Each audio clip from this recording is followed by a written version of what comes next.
So, quality teacher in every classroom is the ultimate aim. But how to achieve this is a big question and challenge. And training is not the answer. Remember that. Training is not the answer. It has to be something deeper than that. And you're not going to get this answer here. I'm just going to give you a variety of things that you're going to go back and think about. What is the answer? How are you going to become this quality person in a position to make a difference to the people that you work with? There are 4 fundamentals to student success. We have to focus on the student as a person. And I like this representation because it gets us into looking at ourselves and the whole factor thing as a triangle. There's leadership. We're talking about the teacher. There's professional learning. And there's quality teaching. So quality teaching, leadership, and professional learning. The 3 elements that make a difference in the life of a student. Quality teacher hai, this person has to be interested in professional learning. They have to be professionally sound. If they are professionally sound, they are necessarily leaders. They understand. And these are the things that make a difference to the life of the student. I'll stop now and ask you, would you like me to give you my slides now? Or would you like me to finish, or would you like to take notes? No, give it to us right now. Does everyone have one? Yes. What? Now, when we look at how teachers make a difference, it's very important for us to consider what current research tells us about student learning and achievement. In student learning and achievement, there are various differences, inconsistencies, but this one research lays something out. Research evidence, it's important that you know. Now, major sources of variance in student achievement, and I think you need to see how this works. Student accounts for 50% of variance in student achievements. Students themselves, they come from different backgrounds, different homes, different understanding, different interests, different motivation, learning styles, and whatever, and count for 50% of the variance in the work that affects their achievement. Home is between 5 to 10%. Again, different home parents are differently motivated. Some are very caring, some think that it's okay, school भेज दिया है, teachers देखेंगे. Some want कि बच्चा 3 महीने का है तो उसको ट्यूशन पढ़वा दे. So it's different things. I'm wanting to send Mehanu to school as well. She's a year and 3 months old, and I want that she see teacher who. In fact, I requested Chanda to take her down a few math steps. ताकि हम आगे हो जाए ज़रा. The school is 5 to 10% of inconsistency and variance and difference in the student's achievement.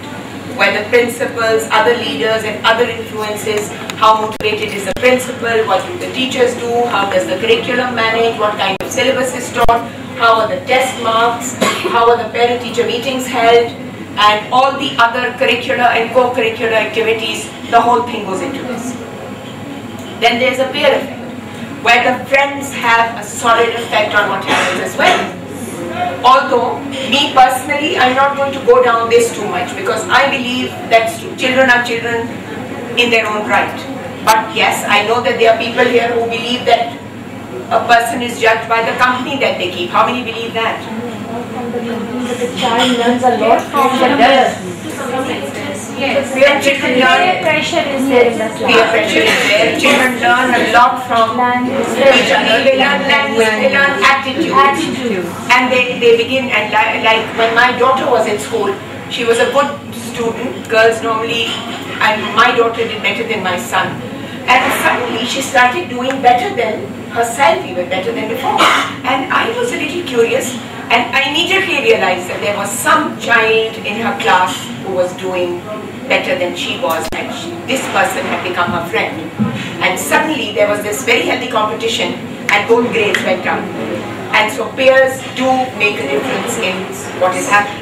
But they pick habits as well. They pick everything. They pick habits, they pick attitudes, they pick emotions, they pick behavior. G. And it really affects, because I have my own example for that. When I was in the school, I always used to sit with a girl who was quite good in her academics. and that really gave a lot of support and motivation to me to learn in that way. There's a downside. And even the parents were So it really helped out in my case. Okay. Yeah. So the downside that I see to that, which I'm experiencing these days in the classroom as well, is that it bogs the other kid down also. So it's very possible that you put the kid next to them to support them. However, what happens is she's so busy supporting the other kid that she's learning out on her learning. She's missing out on her own learning process. Listen, this is not what is meant by peer effect. It's not the teacher or someone assigning someone to support a child. It is just something that happens in the company of friends. Or sometimes their cousins, they get start having a competition. Yes, it's just that. Yeah, we छोड़ो क्या homework करना हो जाके खेलें. And that's not only restricted to the student level, it is quite applicable in the teacher level as well.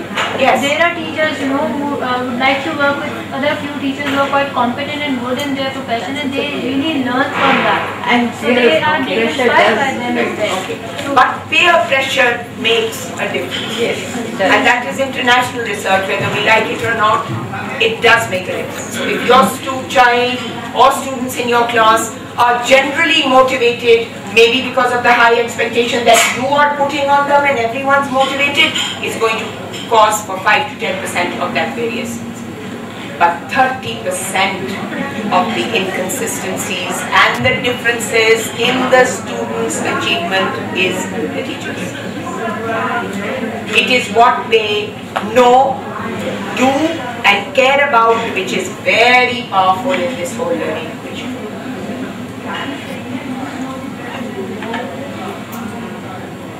The teacher then is the most important factor that manages what happens in the classroom.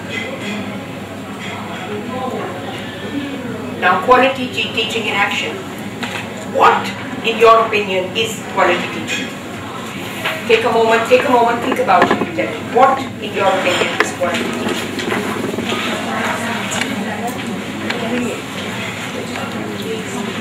And बताओ Immersing the child in the classroom situation. हाँ जी बोलो. A teaching that makes a positive difference in the student. Okay, something that makes a positive difference in the school. Immersing the child in the classroom activities working. In Pakistan, especially at the A-levels, all that matters is grades. So if you're getting grades, that's Not only in Pakistan, it's all over. I'd say yes.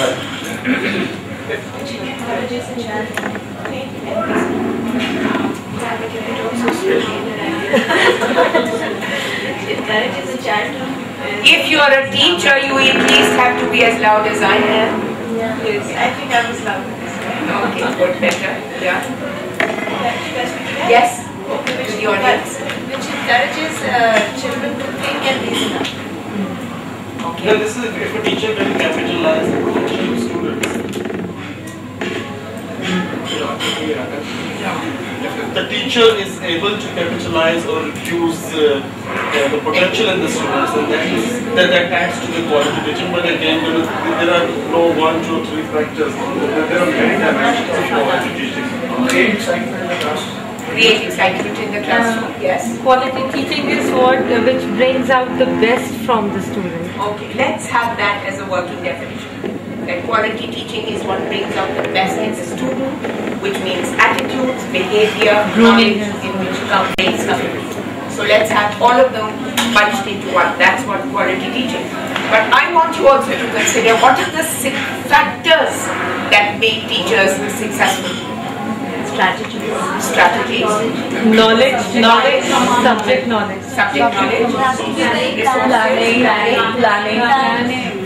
Planning. That's it. Planning में time management आता है. A teacher has to be smart. Innovative.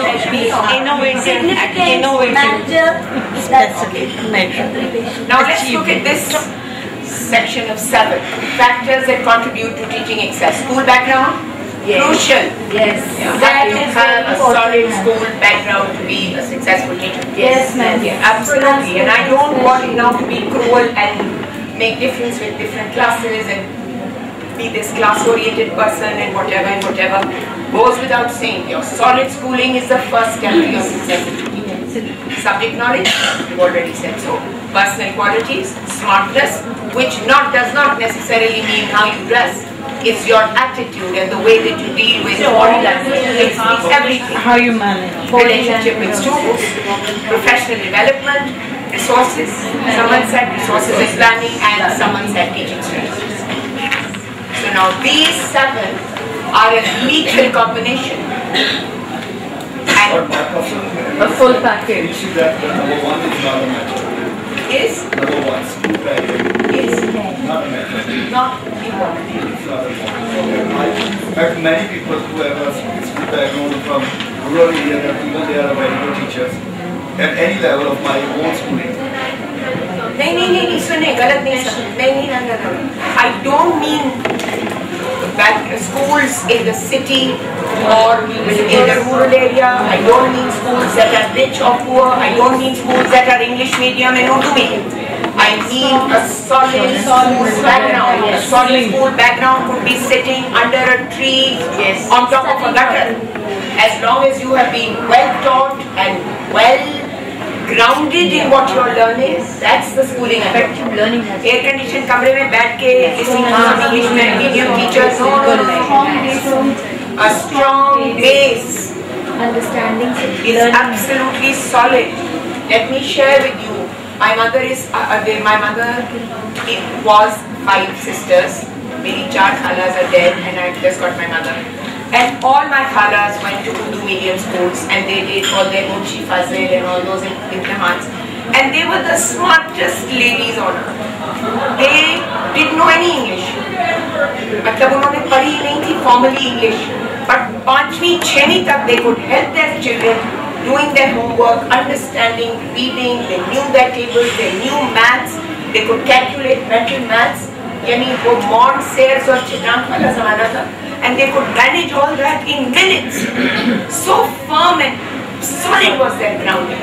So I'm sorry, I mean a solid school background.